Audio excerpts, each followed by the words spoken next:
मित्र विकास लवांडे यांच्यावर परवा 9 तारखेला दोन्ही काळभोर परिसरातील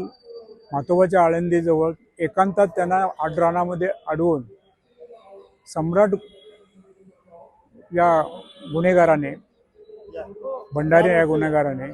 त्यांच्यावर हल्ला केला। तो शाईफेक हल्ला असला तरी तो जीविताला धोकादायक आहे। आणि ही घटना मला कळल्यानंतर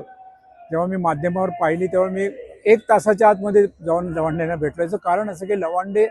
हा महाराष्ट्रातील खरं म्हणजे तरुण पिढीतला एक अतिशय पुरोगामी विचाराचा आणि खऱ्या अर्थाने गेल्या 25-30 वर्षांमध्ये त्यांनी स्वतःला घडवलेलं आहे। फुले शाहू आंबेडकरी विचारांचा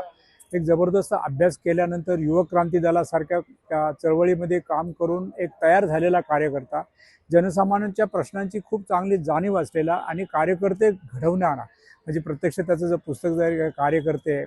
हे जे पुस्तक तुम्ही वाचलं तर महाराष्ट्रातील पुरोगामी चळवळीला दिशा देण्याची क्षमता असलेला हा कार्यकर्ता एक भक्ती संप्रदायामध्ये देखील आहे।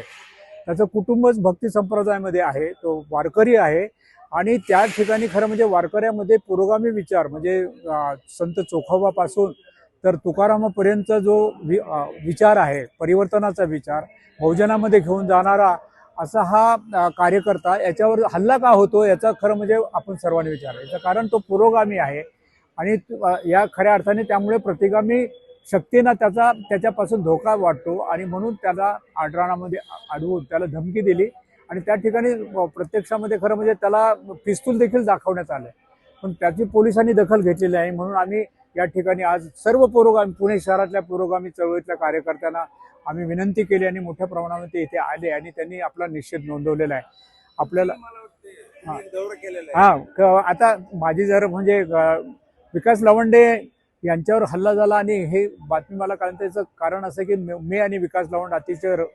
हृदय मित्र आहोत। त्याचं कारण गेले मागील 2 वर्षापूर्वी विकास लवांडे आणि मी आदरणीय शरद पवार साहेबांच्या सांगण्यावरून आणि सुप्रियाताईंनी आयोजन केल्यानंतर उभ्या महाराष्ट्रातल्या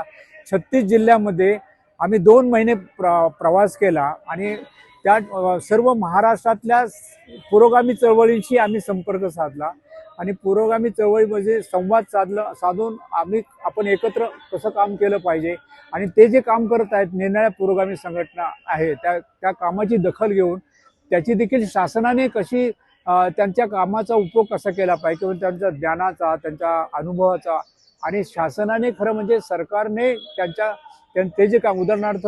आपण अंधश्रद्धा निर्मूलन या विभागात काम करणारे कार्यकर्ते असतील किंवा हमाल पंचायतमध्ये काम करणारे, तर ते या अनुभवी कार्यकर्त्यांनी शासनामध्ये म्हणजे त्यांनी जे योगदान केलं त्याची शासनाने दखल घेतली पाहिजे आणि प्रत्यक्षामध्ये सरकारने त्यांच्या योजना राबवल्या पाहिजे त्यांना पुढे ठेवून, असं आम्ही मागणी केली होती। असा एकदम जिवलग 2 महिने आम्ही एकत्र फिरताना, एकत्र राहणं, एकत्र चर्चा करणं, एकत्र विचार करणं या गोष्टी केल्यामुळे तो एक माझा महाराष्ट्रातला एक सर्वात जवळचा मित्र आहे माझा।